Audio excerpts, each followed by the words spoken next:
Welcome to Fantasy for the Ages, the show where father and son sit down and talk about fantasy, science fiction, and other nerdy things that we enjoy.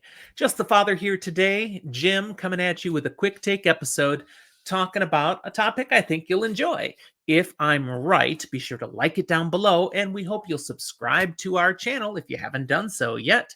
Leave us comments down below and look in the show notes for all the ways that you can interact with us, our Discord server, social media, email, even Patreon, becoming one of our supporters and getting extra benefits. Thanks for thinking about it. Now let's talk about the content. It is a very special book where you get so caught up in the reading that you aren't actually seeing the words on the page anymore.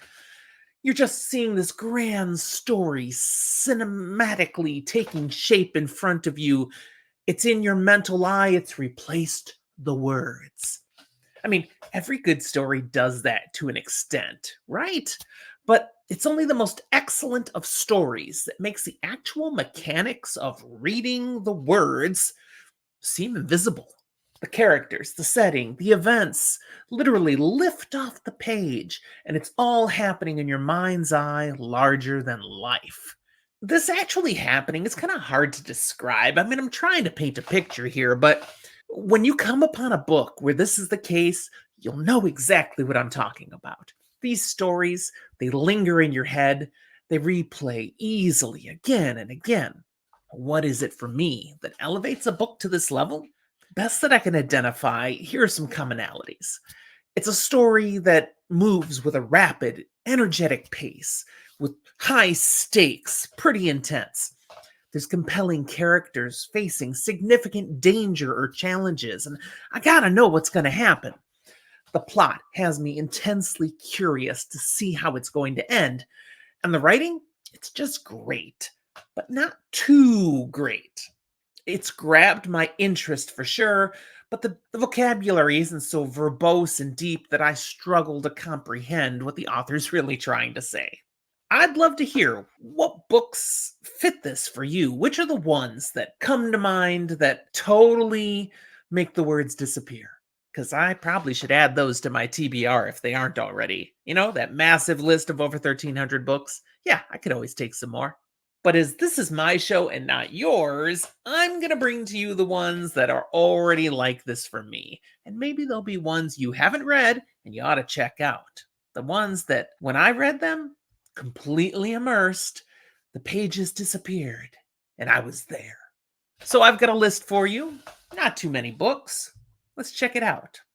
First up, Under the Dome by Stephen King. Now, I read this before the TV adaptation came out, and as usual, the book was better. There's some great adaptations out there, don't get me wrong, but Under the Dome as a novel, fantastic, intense, gripping, loved it from cover to cover. So that's one I just churned through. It's not very long, just suck that thing down, and I'm seeing the whole story, and what's gonna happen? It's great. Next, The Sleeping Dragon, book one of the Guardians of the Flame series by Joel Rosenberg. This is a great fantasy series way back in the 80s.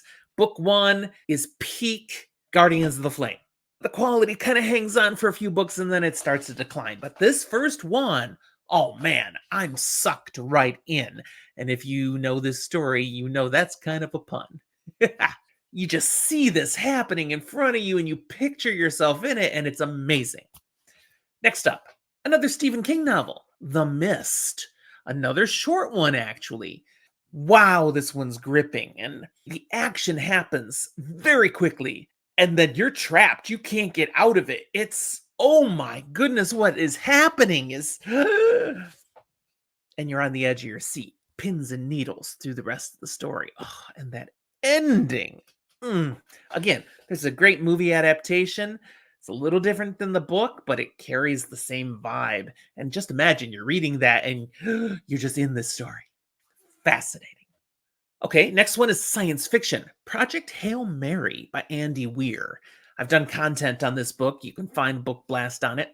Andy Weir's fantastic as a science fiction writer because he gives you real science, but makes it interesting. and fascinating.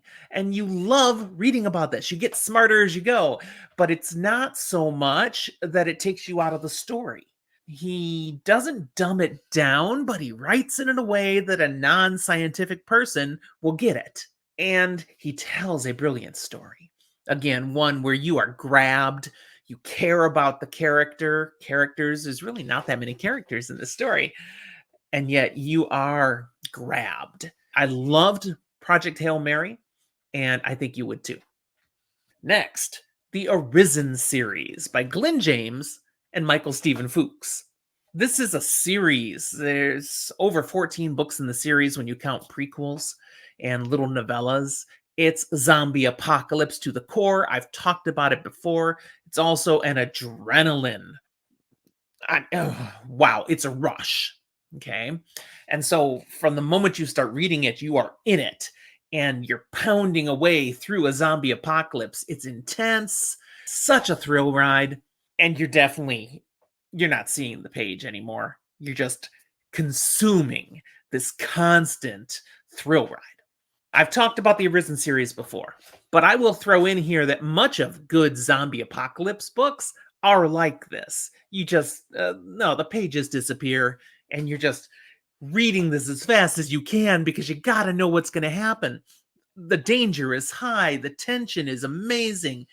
These characters, are they going to survive? Probably some of them won't. And you got to know, how's it going to turn out?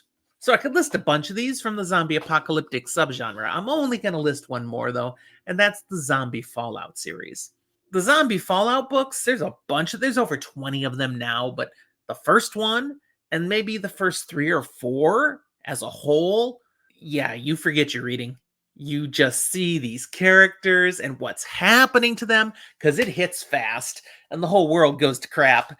And yet it's got this lightness, sense of humor in the midst of great darkness and danger that makes a really interesting mix. And you just want to know what's going to happen with Mike Talbot and his family.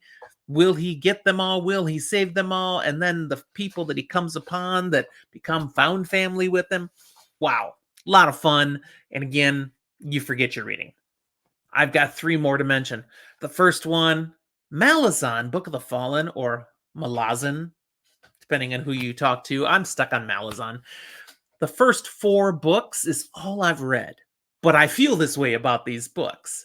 Even though they were long and hard at times, you're still totally consumed into the story, and the words, nope, you're seeing pictures, you're seeing action. I even feel that way about book 2, Dead House Gates. That was just such a slog to get through at times.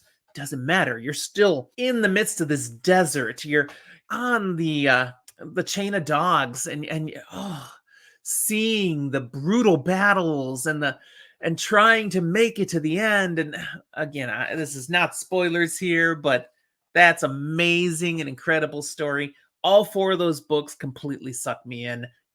It's not like I'm reading. I'm there. I'm enjoying. Steven Erickson's writing is fantastic. Next, Peace Talks and Battleground, Jim Butcher. These are the last 2 novels that are out at this time in his Dresden Files series.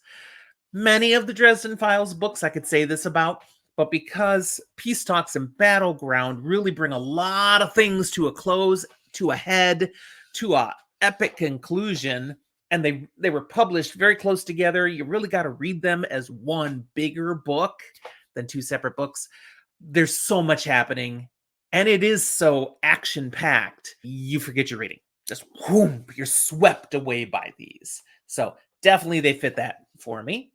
The final one, A Memory of Light. The final book, the epic conclusion of Robert Jordan's The Wheel of Time. This one written by Brandon Sanderson with using Jordan's notes and some of his own flair. This book, it's a big book, but it's the conclusion of so much that's been put out there over so many years. I mean, I started reading in the early 90s. This book comes out in 2013. You're just lost in it. I totally love seeing the whole story laid out before me in A Memory of Light. I've read it multiple times. One of my favorite books of all time. And so cinematic. especially the last battle itself. Wow. If you're not a Wheel of Time fan, that one's not going to do it for you, maybe to the same degree it does for me, but I'm a Wheel of Time fan. You guys know that. So there you go. A number of books that for me, the reading becomes nothing. You're not even seeing that you're reading. You are just in a story, totally immersed, totally lost. Peak science fiction and fantasy literature for the experience of enjoying the story. If you haven't read any of these, any ones that I mentioned, they're worth taking a sniff at. You might find something special. All right, that's all I got. Thanks for watching, everyone. We'll talk to you next time.